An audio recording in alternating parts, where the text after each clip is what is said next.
ಮನೆಯಲ್ಲಿರೋದು ಎಲ್ಲಪ್ಪ ಸುತ್ತಕ್ಕೆ ಹೋಗೋಣ ಅಂತ ಅಂದ್ಕೊಂಬಿಡಿ. ನಾನಿವತ್ತು ಒಂದು ದೇವಸ್ಥಾನಕ್ಕೆ ಬಂದಿದ್ದೀನಿ. ತುಂಬ ಅಪರೂಪದ ದೇವಸ್ಥಾನ ಇದು. ತಿಮ್ಮಪ್ಪ ಸ್ವಾಮಿ ಬೆಟ್ಟದ ದೇವಸ್ಥಾನ ಅಂತ. ಇದು ಯಾವ ಊರಲ್ಲಿದೆ, ಎಲ್ಲಿದೆ ಅನ್ನೋದನ್ನು ನಿಮಗೆ ಮುಂದೆ ಹೇಳ್ತಾ ಹೋಗ್ತೀನಿ. ಹಾಗೆ ಫಾಲೋ ಮಾಡಿ ನಮ್ಮನ್ನು.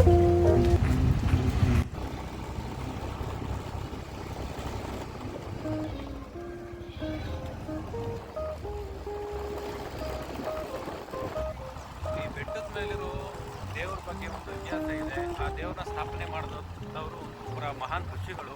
ಅವ್ರ ಬಗ್ಗೆ ಹೇಳ್ತೀವಿ ಬನ್ನಿ.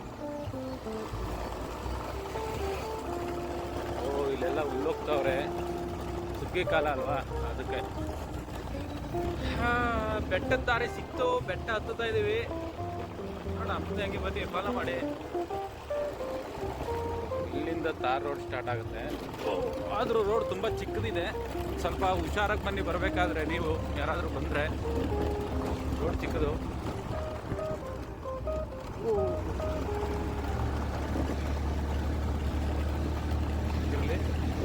ತುಂಬ ಚೆನ್ನಾಗಿ ಕಾಣಿಸ್ತಾ ಇದೆ.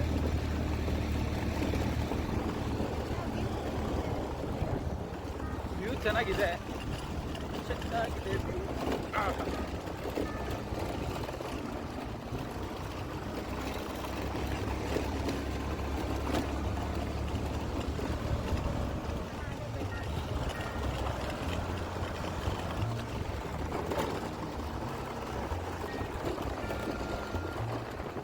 ಸ್ನೇಹಿತರೆ, ನೋಡಿ ಬೆಟ್ಟದ ಮೇಲಿಂದ ಹೊರಗಡಿನ ವ್ಯೂ ಯಾವ ರೀತಿ ಕಾಣಿಸುತ್ತೆ ಅನ್ನೋದನ್ನ ನೋಡಿ. ಸರಿ, ಬೆಟ್ಟದ ಮೇಲೆ ಬಂದ್ವಿ.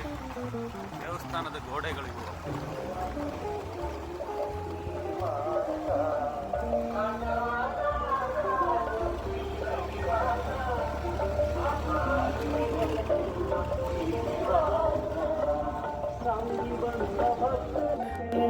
ಬಂಧುಗಳೇ, ದೇವಸ್ಥಾನ ತಲುಪಾಯ್ತು. ದೇವಸ್ಥಾನದ ಹತ್ರ ಇದ್ದೀವಿ ಈಗ. ದೇವಸ್ಥಾನ ಮುಂದೆ ಗರಡುಗಂಬ. ತುಂಬ ಅಪರೂಪದ ದೇವಸ್ಥಾನ. ದೇವಸ್ಥಾನದ ಒಳಗಡೆ ಹೋಗೋಣ. ಕಣ್ವ ಮಹರ್ಷಿಗಳು ತಪಸ್ಸನ್ನು ಮಾಡಿದಂಥ ಜಾಗ, ಮಂಟಪ ಇದು. ಬೆಟ್ಟದ ಮೇಲೆ ಇಷ್ಟೊಂದು ಸುಂದರವಾದಂಥ ಜಾಗ ಇರ್ತದೆ ಅಂತ ನಾನು ಅಂದ್ಕೊಂಡಿರಲಿಲ್ಲ. ಬಟ್ ಜಾಗ ತುಂಬ ಚೆನ್ನಾಗಿದೆ. ಆ ದೇವಸ್ಥಾನದ ಆಡಳಿತ ಕಚೇರಿಗಳು ಮತ್ತು ಬೇರೆ ಬೇರೆ ಬಿಲ್ಡಿಂಗ್ಗಳು ಕೂಡ ಈ ಕಡೆ ಕಟ್ಟಿದ್ದಾರೆ.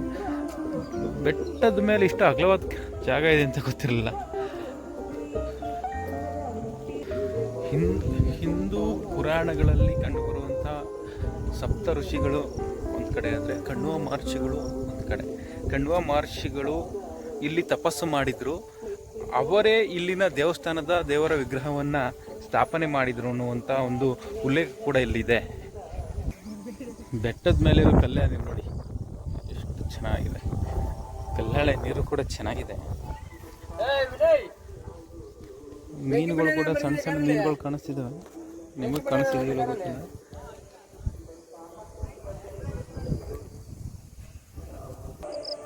ಸ್ನೇಹಿತರೆ, ಪರಕೀಯರ ದಾಳಿಗೆ ಹಿಂದೂ ಸಂಪ್ರದಾಯ ಅವನತಿ ಸ್ಥಿತಿಯಲ್ಲಿ ಹೋಗಿದ್ದಂಥ ಸಮಯದಲ್ಲಿ ಹಿಂದೂ ಸಮಾಜವನ್ನು, ನಮ್ಮ ಹಿಂದೂ ಧರ್ಮವನ್ನು ಮತ್ತೆ ಮರುಸ್ಥಾಪಿಸಲು ಹೋರಾಡಿದಂಥ, ಅಂದರೆ ಆ ಧರ್ಮ ಪ್ರಚಾರವನ್ನು ಮಾಡಿದಂಥ ಮೂಲ ಪುರುಷರಲ್ಲಿ ಶಂಕರಾಚಾರ್ಯರು, ಮಹರ್ಷಿ ಮಧ್ವಾಚಾರ್ಯರು, ಅವರ ಜೊತೆಗೆ ಬರುವಂಥ ಸಮಕಾಲೀನರಾದಂಥ ಮಹರ್ಷಿ ರಾಮಾನುಜಾಚಾರ್ಯರು ಕೂಡ ಒಬ್ಬರು.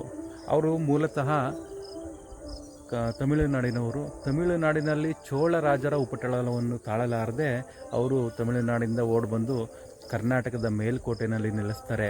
ಅಲ್ಲಿ ನೆಲೆಸಿ ಅಲ್ಲಿನ ಚೆಲುವ ನಾರಾಯಣನನ್ನು ಸ್ಥಾಪನೆ ಮಾಡ್ತಾರೆ. ತದನಂತರ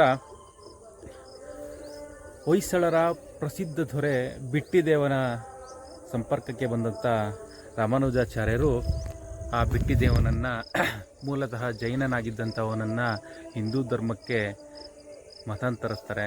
ಹಿಂದೂ ಧರ್ಮಕ್ಕೆ ಬದಲಾದ ಬಿಟ್ಟಿದೇವ ವಿಷ್ಣುವರ್ಧನನ ಹೆಸರಿನಲ್ಲಿ ಇಡೀ ಹೊಯ್ಸಳ ಸಾಮ್ರಾಜ್ಯದ ಪ್ರಸಿದ್ಧ ದೊರೆಯಾಗಿ ಮರಿತಾನೆ. ಅಂತ ರಾಮಾನುಜಾಚಾರ್ಯರ ವಿಗ್ರಹವನ್ನು ಕೂಡ ಇಲ್ಲಿ ಇಟ್ಟಿದ್ದಾರೆ. ನೋಡಿ ಬನ್ನಿ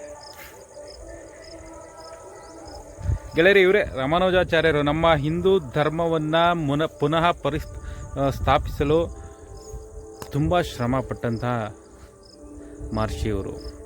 ಇಡೀ ಮೇಲ್ಕೋಟೆನಲ್ಲಿರುವಂತಹ ಚೆಲುವನಾರಾಯಣ ಸ್ವಾಮಿ ಹಾಗೂ ಅಲ್ಲಿರುವಂಥ ಎಲ್ಲ ದೇವಾಲಯಗಳ ಕರ್ತೃ ಇವರು. ಗೆಳೆಯರೆ, ನಾನು ಅಂದ್ಕೊಂಡಿರಲಿಲ್ಲ ಈ ಜಾಗದ ಇಷ್ಟೊಂದು ಚೆನ್ನಾಗಿದೆ ಅಂತ. ನಾನು ಯಾವತ್ತೂ ಬಂದಿರಲಿಲ್ಲ. ಇವತ್ತು ಬರುವಂಥ ಆ ಯೋಗ ಸಿಕ್ತು ನನಗೆ. ಆ್ಯಕ್ಚುಲಿ ಇವತ್ತು ದೇವಸ್ಥಾನದಲ್ಲಿ ದೀಪೋತ್ಸವ ಅಂತ ಮಾಡ್ತಿದ್ದಾರಂತೆ. ಅದು ತುಂಬ ಲೇಟ್ ಆಗುತ್ತೆ, 7:30-8 ಗಂಟೆ ಆಗುತ್ತೆ ಅಂತ ಹೇಳ್ತಿದ್ದಾರೆ ಇಲ್ಲಿ ಸ್ಥಳೀಕರು. ಅಲ್ಲಿ ತನಕ ಇಲ್ಲಿ ಕೂತ್ಕೊಳ್ಳೋಕ್ಕಾಗಲ್ಲ, ನಾನು ತುಂಬ ದೂರ ಪ್ರಯಾಣ ಮಾಡಬೇಕು. ಸೊ ನೋಡಿ, ಇನ್ನೊಂದು ಸರಿ ದೇವಸ್ಥಾನನ ತೋರಿಸ್ತೀನಿ, ನೋಡ್ಕೊಳ್ಳಿ. ಇಲ್ಲಿ ನೋಡಿ, ತೇರು ಇರುವಂಥ ಒಂದು ಜಾಗ ಇದು. ಆ ಒಂದು ಬಿಲ್ಡಿಂಗ್ ಒಳಗಡೆ ತೇರಿಟ್ಟಿದ್ದಾರೆ. ಇದು ಪೂರ್ತಿ ದೇವಸ್ಥಾನ. ಒಂದ್ಸರಿ ನೋಡ್ಕೊಬಿಡಿ.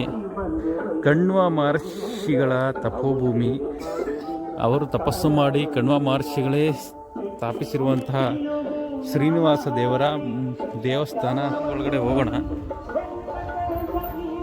ಇಲ್ಲೇ ನೋಡಿ ಶ್ರೀ ಕ್ಷೇತ್ರ ವೆಂಕಟರಮಣ ಸ್ವಾಮಿ ಬೆಟ್ಟದ ತಿಮ್ಮಪ್ಪ ಸ್ವಾಮಿ ದೇವಸ್ಥಾನ ಅಂತ ಬರೆದಿದ್ದಾರೆ. ಇಲ್ಲೇ ದೇವಸ್ಥಾನ ಎಂಟ್ರಿ ಆಗ್ತಿದ್ದಂಗೆ ಬಲಗಡೆ ನಮ್ಮ ಆಂಜನೇಯ ದೇವರು.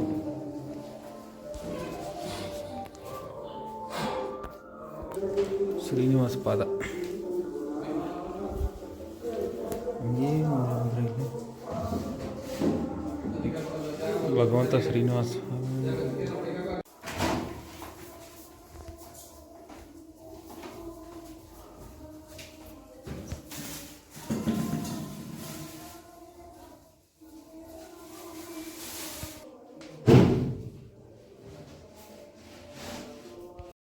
ಬೇವೂರು ಅದರದ್ದೇ ಆದಂಥ ಒಂದು ಇತಿಹಾಸ ಇದೆ ಬಿಡಿ.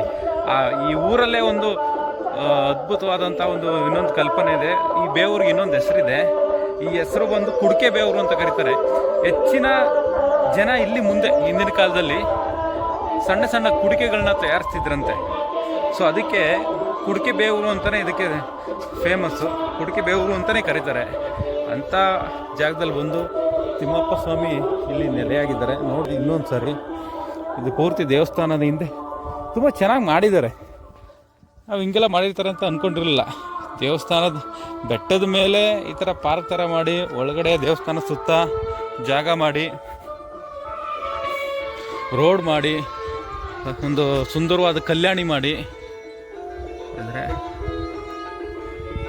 ಆದರೆ ಒಂದು ಬೇಜಾರಿನ ಸಂಗತಿ ಏನಪ್ಪ ಅಂತ ಅಂದರೆ, ತುಂಬ ಬೇಜಾರಾಯ್ತಾ ಇರೋದು ನಮಗೆ ದೇವರ ದರ್ಶನವನ್ನು ಮಾಡೋಕ್ಕಾಗ್ತಾಯಿಲ್ಲ. ಕಾರಣ ಇಷ್ಟೇ, ಇವತ್ತು ದೀಪೋತ್ಸವದ ಅಂಗವಾಗಿ 7 ಗಂಟೆ ತನಕ ಪೂಜೆ ಇರಲ್ಲ. ಗರ್ಭಗುಡಿನ ಮುಚ್ಚಿದ್ದಾರೆ, ಪೂಜೆಗೆ ರೆಡಿ ಮಾಡ್ತಿದ್ದಾರೆ. ಸೊ 7-7:30 ತನಕ ಇಲ್ಲಿ ಇರೋಕ್ಕಾಗಲ್ಲ. ಇನ್ನೊಂದು ಸರಿ ಬರ್ತೀನಿ, ಇನ್ನೊಂದು ಸರಿ ಬಂದು ಮೂಲ ದೇವರನ್ನು ನಾನು ನಿಮಗೆ ತೋರಿಸ್ತೀನಿ. ಪ್ರಿಯ ವೀಕ್ಷಕರೇ, ಈ ವಿಡಿಯೋ ಇಷ್ಟ ಆಗಿದ್ದರೆ ದಯವಿಟ್ಟು ನಮ್ಮ ಪ್ರಯತ್ನಕ್ಕೆ ಬೆಂಬಲ ನೀಡಿ.